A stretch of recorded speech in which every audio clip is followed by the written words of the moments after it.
ज्योतिष एक विज्ञान है और इसे गहराई से समझा जाए तो जीवन में बदलाव संभव है। तो आइए मैं करूंगी आपकी हर समस्या का समाधान। चंद्र ग्रहण और सूर्य ग्रहण दो ऐसी घटनाएं हैं जो कि वैज्ञानिकों के लिए खगोलीय घटनाएं जरूर होगी, पर ज्योतिष शास्त्र की दृष्टि से ये बहुत ही महत्वपूर्ण घटनाएं होती है और इनका प्रभाव सभी राशि को भोगना पड़ता है। नमस्कार, मैं निधि शिमाली आपके अपने इस YouTube चैनल में आप सभी का स्वागत करती हूँ। अभी कुछ समय पहले ही हरियाली अमावस्या के दिन सूर्य ग्रहण पड़ा और चंद्र ग्रहण की घटना भी जल्द ही बुद्ध पूर्णिमा के दिन यानी 5 मई को होने वाली है। चंद्र ग्रहण कब होता है? देखिए, जब चंद्रमा और सूर्य के बीच में पृथ्वी आ जाती है तब चंद्र ग्रहण का निर्माण होता है और इस समय ये तीनों एक सीधी रेखा में दिखाई देते हैं। इनकी स्थिति एक ही क्रम में हो जाती है। इस स्थिति में सूर्य का प्रकाश चंद्रमा पर नहीं पड़ता और चंद्रमा पर अंधेरा छा जाता है। इसे हम चंद्र ग्रहण के नाम से जानते हैं और चंद्र ग्रहण हमेशा पूर्णिमा के दिन ही होता है। चंद्र ग्रहण 3 प्रकार का होता है। पहला ग्रहण होता है छाया उपछाया ग्रहण। जब चंद्रमा पृथ्वी की उपछाया को पार कर लेता है तो उसे उपछाया ग्रहण कहते हैं। दूसरा ग्रहण होता है आंशिक ग्रहण, जब चंद्रमा आंशिक रूप से पृथ्वी की छाया के केंद्र में आ जाता है। और तीसरा होता है पूर्ण ग्रहण, जब चंद्रमा पूर्ण रूप से पृथ्वी की छाया से आच्छादित हो जाता है। जब भी पूर्ण चंद्र ग्रहण होता है तब चंद्रमा इन तीनों स्थितियों से होकर गुजरता है। इस बार का ये जो चंद्र ग्रहण है इसे हम उप छाया चंद्र ग्रहण के नाम से जानेंगे। साल का ये पहला चंद्र ग्रहण 5 मई को वैशाख मास की पूर्णिमा, जिसे हम बुद्ध पूर्णिमा के नाम से जानते हैं, उस दिन लगने वाला है। ये चंद्र ग्रहण का समय रात्रि 8:45 से रात्रि 1 बजे तक रहेगा और इस ग्रहण की अवधि लगभग 4 घंटे और 15 मिनट की रहेगी। चूंकि ये भारत में दिखाई नहीं देगा इसीलिए इसका सूतक भी मान्य नहीं होगा। वैसे चंद्र ग्रहण के 9 घंटे पहले सूतक काल प्रारंभ हो जाता है, पर इस बार सूतक काल भारत में मान्य नहीं है। सूर्य ग्रहण के समय भी नहीं था और अब चंद्र ग्रहण के समय भी नहीं रहेगा। ये जो चंद्र ग्रहण है इसे उपछाया चंद्र ग्रहण मानेंगे। उपछाया चंद्र ग्रहण सामान्यतः आंखों से दिखाई नहीं देता है, लेकिन इसका प्रभाव सभी 12 राशियों में देखने को जरूर मिलेगा। ज्योतिष शास्त्र के अनुसार इस साल का पहला चंद्र ग्रहण आपकी सेहत और भविष्य की योजनाओं में साफ रूप से देखा जा सकता है।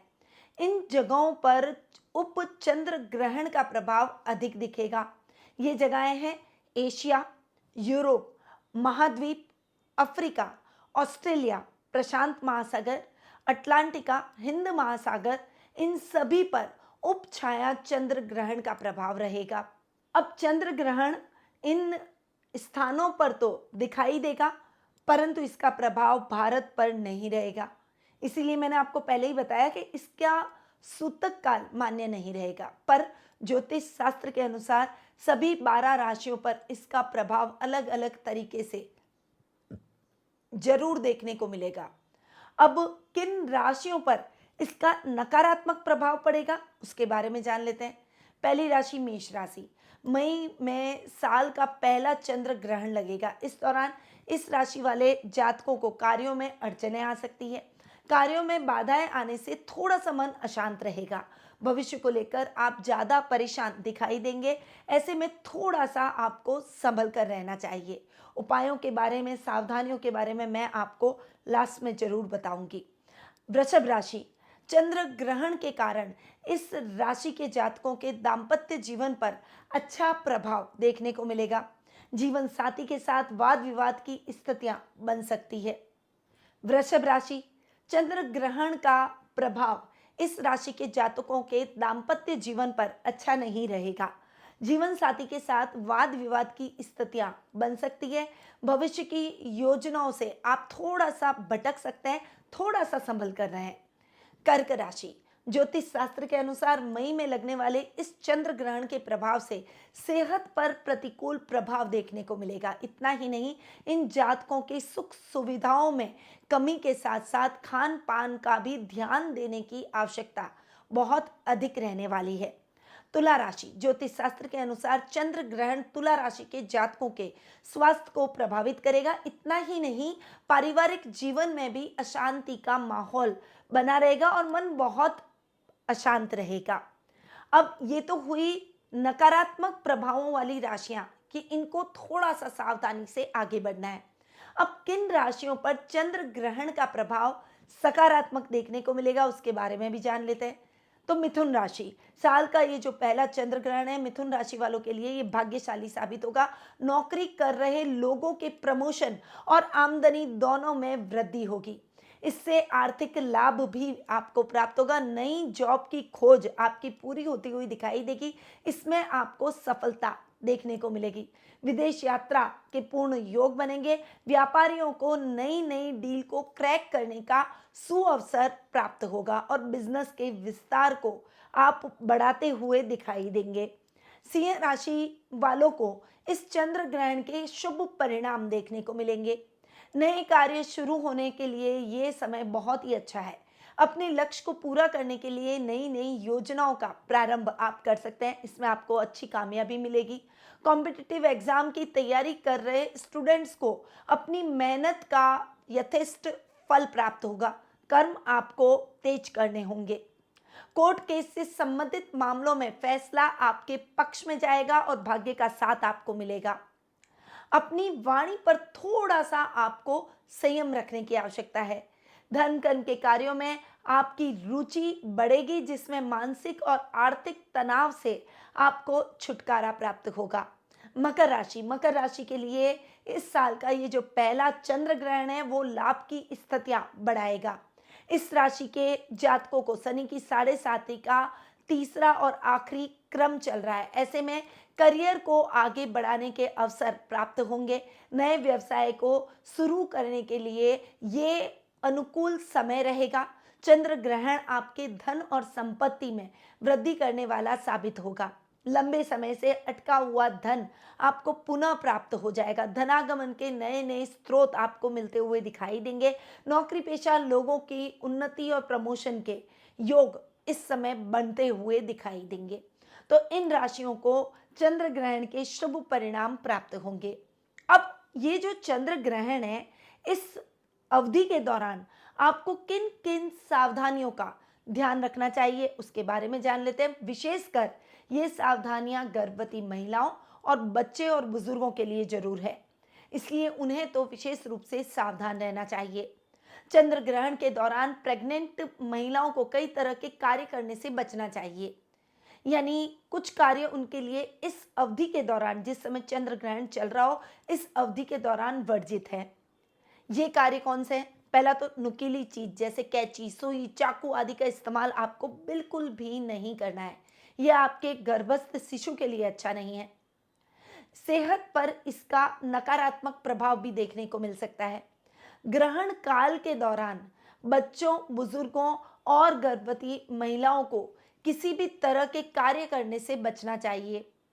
पौराणिक मान्यताओं के अनुसार सूतक काल में अत्यधिक सावधानी रखने की आवश्यकता आपको रहती है। खाना खाने से आपको इस समय परहेज करना चाहिए।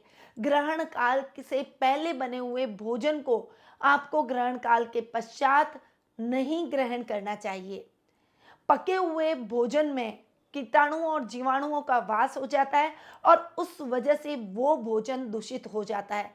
इसीलिए अगर आपके फ्रिज के अंदर फल, फ्रूट, सब्जी रखे हुए हैं और वो बिना पके हुए हैं तो वो आपके लिए ठीक है। अगर पका हुआ भोजन आप रखना भी चाहते हैं तो उसमें कुशा जरूर रख दें। और ग्रहण काल के बाद आप अपने घर की सही तरीके से साफ सफाई करें, अपने नहा धोकर वस्त्र बदलें, साथ ही ताजा बना हुआ भोजन ही ग्रहण करें। ग्रहण काल के दौरान आपको इन चीजों की सावधानी तो रखनी है, पर उसके पश्चात आपको क्या उपाय करने चाहिए, क्या क्या उपाय चंद्र ग्रहण के दौरान आपके लिए लाभदायक साबित हो सकते हैं, उसके बारे में अब मैं आपको बताने जा रही हूँ। तो चंद्र ग्रहण के दिन सुबह उठकर स्नान आदि करके एक ताला खरीद कर ले आएं और रात को चंद्रमा की रोशनी में इस ताले को जरूर रखें। ताले को पूरी रात चंद्रमा की रोशनी में रहने दें, उसके बाद सुबह ताले को उठाकर लाएं और किसी मंदिर में ले जाकर रख दें। ऐसा करने से आपको कर्ज से मुक्ति मिलेगी और आर्थिक प्रगति भी आपके जीवन में होती हुई दिखाई देगी। चंद्र ग्रहण के बुरे प्रभाव से बचने के लिए ग्रहण काल के दौरान आपको गुरु मंत्र का जाप जरूर करना चाहिए। अगर आप गुरु के बीज मंत्र का जाप करें तो वो आपके लिए अत्यधिक लाभदायक रहेगा। वो है ओम ग्राम ग्रीम ग्रोम स गुरुवे नमः। इस मंत्र का जाप जरूर करें। ग्रहण काल के दौरान महामृत्युंजय मंत्र का भी आप जाप कर सकते हैं। ग्रहण काल के दौरान मुंह में तुलसी का पत्ता जरूर रखें, इससे आपका शरीर अशुद्ध नहीं होगा। ग्रहण काल समाप्त होने के बाद में आपको स्नान जरूर करना चाहिए। इसके अलावा ग्रहण समाप्त होने के बाद गंगा जल से पूरे घर को शुद्ध जरूर करें। साथ ही थोड़ा सा गंगा जल आप खुद भी ग्रहण करें। ग्रहण काल के पश्चात दान पुण्य का भी अपना विशेष महत्व रहता है और चावल सुख समृद्धि का सूचक माने गए हैं, चंद्रमा के प्रतीक भी माने गए हैं। चंद्रमा के दोष को दूर करने के लिए भी आप चावल और दूध का दान जरूर करें। साथ ही ग्रहण काल के दौरान उन लोगों को विशेष रूप से ध्यान रखना चाहिए जो कि डिप्रेशन का शिकार है, माइग्रेन की जिनको प्रॉब्लम है, या फिर कोई दिमागी बीमारी यानी मानसिक बीमारी से आप जूझ रहे हैं। इस समय उन रोगियों को बहुत सावधानी से आगे बढ़ना है और इस काल के दौरान ओम नमः शिवाय का जाप जरूर करें। तो ये कुछ उपाय हैं जो कि आपको चंद्र ग्रहण के दौरान करने चाहिए। इससे आपके जीवन में मानसिक स्थिरता बढ़ेगी और इस ग्रहण का दुष्प्रभाव आपके जीवन पर नहीं पड़ेगा। तो ये है चंद्र ग्रहण से संबंधित विस्तृत जानकारी। अब इस चंद्र ग्रहण के दौरान आप इन उपायों को कर अपने जीवन में आने वाली समस्याओं को भी दूर कर सकते हैं और एक स्थिरता, स्टेबिलिटी अपने जीवन में लेकर आ सकते हैं। तो इन उपायों को जरूर अपनाएं। यदि आप जानना चाहते हैं कि आपकी पर्सनल कुंडली के अंदर ग्रहों की स्थिति कैसी है, क्या उपाय करने से आप अपने जीवन में उन्नति के रास्ते खोल सकते हैं, अपने भाग्य को बदल सकते हैं, तो आप टेलीफोनिक अपॉइंटमेंट और पर्सनल मीट के माध्यम से मुझसे जुड़ सकते हैं।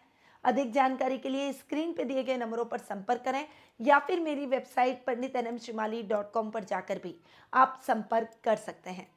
अब मैं अपनी वाणी को यहीं विराम देती हूँ। स्वस्थ रहिए, व्यस्त रहिए, मस्त रहिए और हमेशा मुस्कुराते रहिए। जय श्री राधे कृष्णा।